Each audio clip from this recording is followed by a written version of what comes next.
Types of hearing loss, കേൾവിക്കുറവിൻ്റെ വിവിധ തരങ്ങൾ. മൂന്ന് തരം കേൾവിക്കുറവാണ് നമ്മൾ കണ്ടുവരുന്നത്. ഒന്നാമത് conductive hearing loss. Conductive hearing loss എന്ന് പറഞ്ഞു കഴിഞ്ഞാൽ ശബ്ദം ചെവിയുടെ ഉള്ളിലോട്ട് കണ്ടക്ട് ചെയ്യുന്ന പാത്വേയിലെ എന്തെങ്കിലും പ്രശ്നങ്ങൾ കൊണ്ടുണ്ടാകുന്ന കേൾവിക്കുറവിനാണ് നമ്മൾ കണ്ടക്റ്റീവ് ഹിയറിംഗ് ലോസ് എന്ന് പറയുന്നത്. അതായത് ബേസിക്കലി നമ്മുടെ ചെവിയുടെ ഇയർ കനാലിൻ്റെ ഉള്ളിൽ കൂടെ സൗണ്ട് ട്രാവൽ ചെയ്ത് കർണപടം, ടിമ്പാനിക് മെംബ്രെയിൻ, അവിടുത്തെ എന്തെങ്കിലും പ്രശ്നങ്ങൾ ഉണ്ടാകാം. അതുമല്ലെങ്കിൽ ചെവിയുടെ ഉള്ളിലുള്ള 3 എല്ലുകളുണ്ട്, ഓസിക്കിൾസ്. നമ്മുടെ ശരീരത്തിലെ ഏറ്റവും ചെറിയ 3 എല്ലുകളാണ്. അതിനുണ്ടാകുന്ന എന്തെങ്കിലും തകരാറ് കൊണ്ടുകൂടിയാകാം ഈ കണ്ടക്റ്റീവ് ഹിയറിംഗ് ലോസ് വരുന്നത്. രണ്ടാമത്തത് സെൻസറി ന്യൂറൽ ഹിയറിംഗ് ലോസ് എന്ന് പറയുന്ന കാറ്റഗറിയാണ്.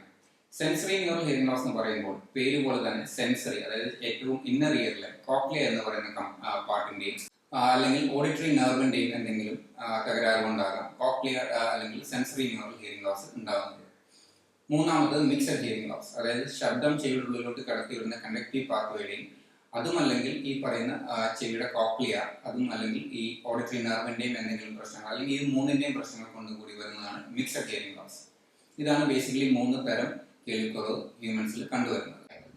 ഹായ്, ഞാൻ Vivek Somaraj, director of Diya hearing care and chief audiologist at Travancore hearing solutions.